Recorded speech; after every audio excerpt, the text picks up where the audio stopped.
You're carrying a $1,000 travel tool in your pocket, but you're only using a tenth of its abilities. Today, I'm covering 15 hidden travel features built straight into your iPhone that make every trip easier, cheaper, and a whole lot safer.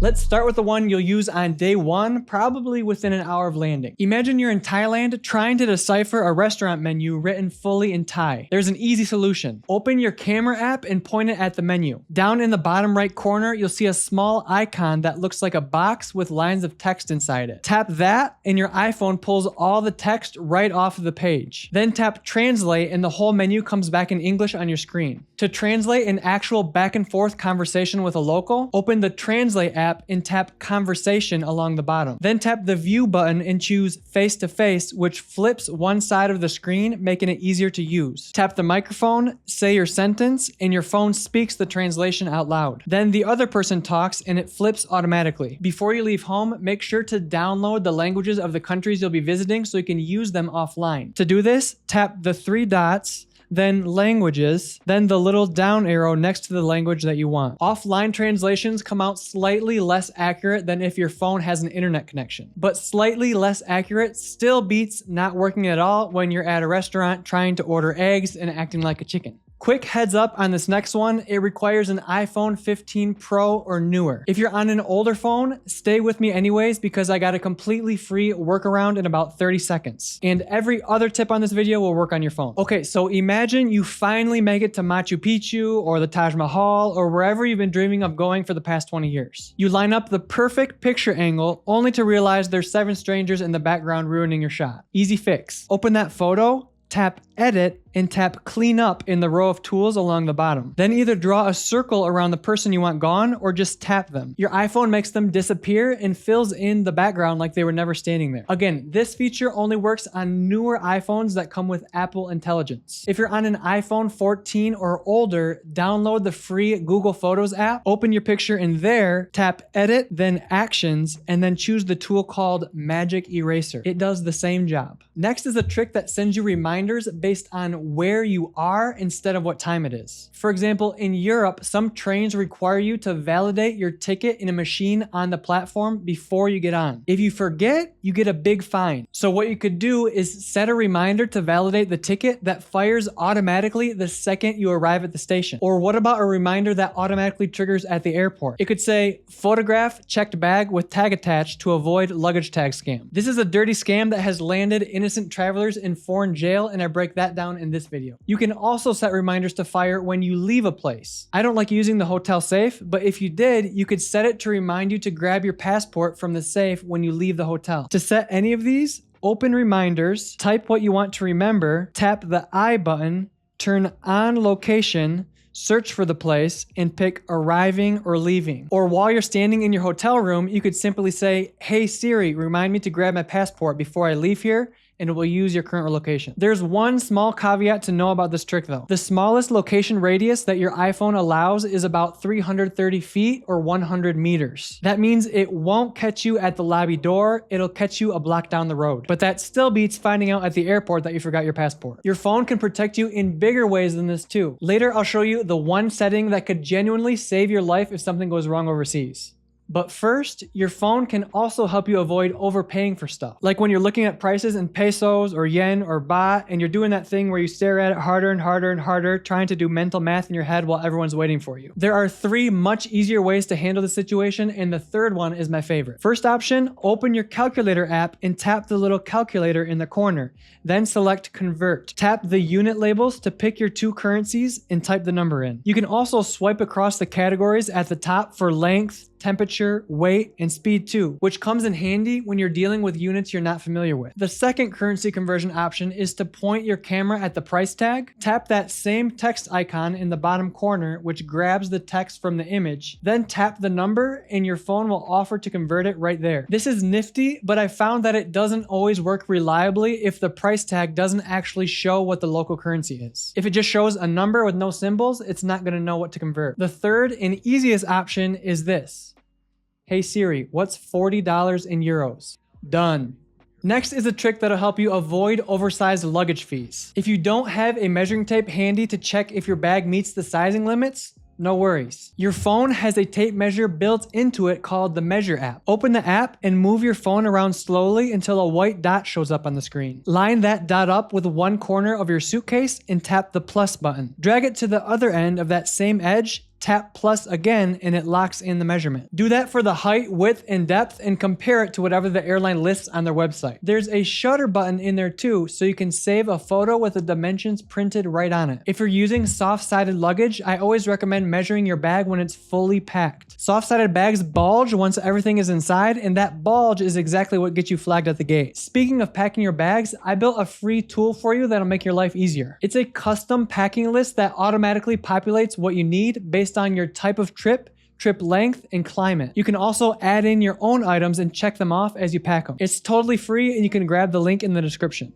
Now, a few things that I've shown you and a few things that are coming up only work if your phone is actually online. I use an Olafly eSIM to get internet on my phone when traveling abroad, and I've been using their unlimited data plans for over 4 years now. An eSIM is just a digital SIM on your phone, so there's no physical card to track down and swap out. What I like about Olafly is that they really have your back. For example, it's okay if I don't remember to install a new eSIM before I travel anymore because of a new benefit they include called Always On. Always On gives you 1 gigabyte of global backup data on your phone every month at no additional cost. It's automatically included with any eSIM that you get from Olafly. It starts working as soon as you install your eSIM, and the coolest part is it keeps working even after your original plan expires. That means if you land somewhere and realize you never got around to buying a plan, or if anything unexpected happens, you can switch on an old Olafly eSIM and still have data to open maps, send a message, and get yourself to your hotel safely. Their travel data plans cover over 200 destinations worldwide with unlimited data. Setup takes about 2 minutes with their step-by-step instructions, and you can install your eSIM right now and then just activate it when you need it. Whether you need a short-term eSIM or long-term Olafly plan,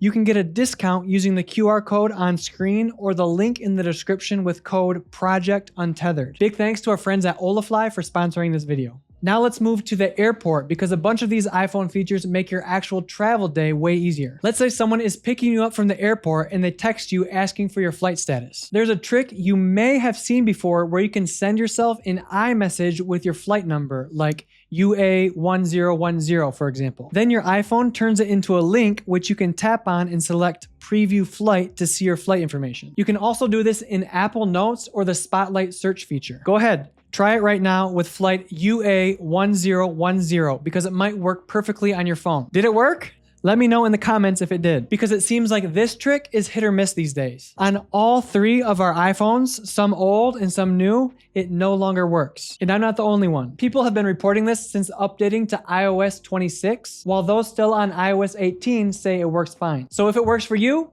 awesome. If it doesn't work for you, here's the workaround, and honestly, it's even faster. Just ask Siri out loud. Hey Siri, what's the status of United Flight 1010 leaving from LAX? You get a live map of where the plane is right now, the flight status, the departure and arrival gates, the estimated arrival time, and the baggage claim carousel. The next one has saved me on multiple occasions, including one time my wife and I got lost in the desert. We lost the hiking trail, it was getting dark, we had no service, and the only reason we're able to find our way back to the car was because I had downloaded an offline map that morning. Apple Maps allows you to download an entire region to your phone and use it with no connection at all. Just open Maps, tap your picture or initials next to the search bar, tap Offline Maps, then tap Download New Map. You'll get a box on the map that you can drag the corners of to cover whatever area you want, and then you hit Download. Once it's on your phone, you get turn-by-turn directions, business hours, and ratings, all with your phone completely offline. Now, this video is about native iPhone features, which is why I mentioned Apple Maps. But in my real-world testing, I found that you can do the exact same thing with the Google Maps app, and it takes up 5 times less storage on your phone than Apple Maps does. The process is the same.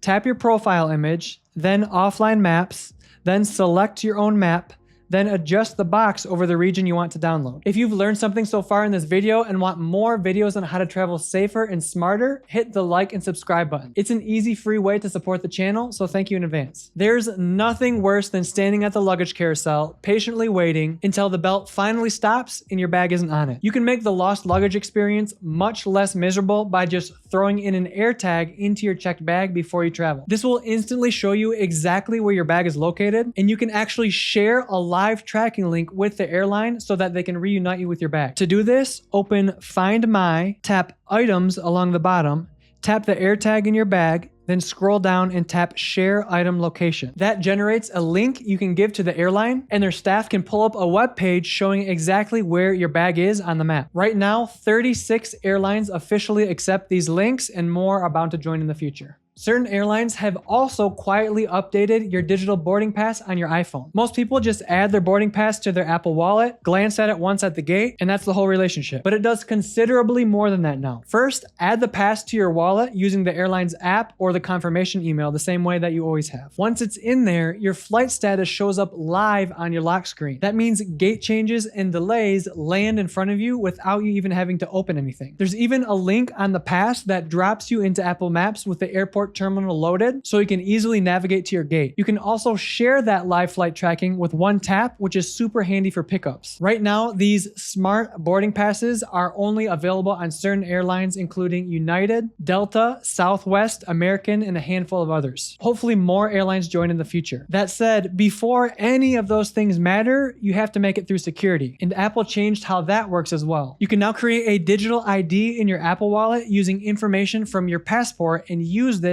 at the TSA checkpoint. Just open your wallet, tap the plus button, tap driver's license or ID cards, then choose Digital ID. It'll ask you to scan the photo page of your physical passport, then hold your phone against the back cover so that it can read the chip inside. At the TSA checkpoint, you simply double-click the side button, hold the phone up to the reader, and then confirm with your Face ID. It's important to note that this works for domestic flights only. It does not replace your physical passport, and it does not work for international travel or crossing borders. For domestic flights, I honestly would still bring your driver's license as a backup, but having the digital ID on your phone just makes things a little bit more convenient. This next one could save your life. If you have a medical emergency overseas, a paramedic might pick up your phone. If it's locked, they have no idea what you're allergic to, what medicines you're taking, or who to call. You can fix this by setting up a medical ID. This lets anybody pull up your emergency information from your lock screen without needing your passcode. To set it up, open the Health app, tap your picture in the top right, then tap Medical ID. Toggle on Show when locked, then fill in your medications, allergies, conditions, blood type, and emergency contact. If you're traveling internationally, make sure to put your home country's dialing code at the front of your emergency contact phone number so the number actually works when they dial it from overseas. That one covers the worst case. This next one helps keep your friends and family from worrying about you while you're on your trip. Maybe you're taking a late taxi from the airport to your hotel in a city you've never been to before, and your family back home has no idea if you've actually made it. If you're like me, it's easy to forget to send a message to everyone telling them you're okay after a long, exhausting day of travel. Fortunately, you can set up your Messages app to automatically handle it for you. Open Messages and go to the conversation with whoever should know you're safe. Tap the plus button in the bottom left corner, scroll down, and tap Check In. The first time through, it'll ask you whether you want to share limited or full data, and it'll walk you through the difference. Then tap Edit, set a timer when you expect to arrive, then tap Destination and set it to where you're going. From there, your iPhone watches for you to get there. And when you do, it tells them automatically without you having to touch your phone. But it even takes things one step further. If you don't arrive within the time you sent, you'll get a prompt on your phone. If you don't respond to that prompt within 15 minutes, it alerts your contact with your location, battery level, and network status. That means if something goes wrong on your journey, your contact will know where you are, even if you can't send them a message. Everything I've showed you so far assumes that you still have your phone. But the sad reality is that phone theft is out of control, especially in European tourist hotspots. And if you're like most people, your phone isn't just a phone anymore. It's an access portal to your entire financial life. It has your banking apps, notes with sensitive information, and your email, which thieves can use to change your passwords. If someone snatches your phone out of your hand while it's unlocked, or steals it after watching you type in your passcode, they can lock you out of your own digital life and do some serious damage. The good news is Apple built a setting specifically to protect you from this. When you turn this setting on, the sensitive stuff on your phone requires your face instead of just your passcode. And if a thief tries to change your security settings, it makes them wait for a 1-hour delay and then ask for Face ID again. This makes things infinitely harder for the thief. The bad news is this setting is turned off by default. In this video over here, here, I walk you step by step on how to turn this essential security setting on, plus some other precautions you can take to lock down your phone from thieves while you're traveling. These settings just take a few seconds to fix and can save you from a nightmare experience if your phone ever gets stolen. So watch this one next and set everything up before you forget. Like, subscribe to the things. Love you. Bye-bye.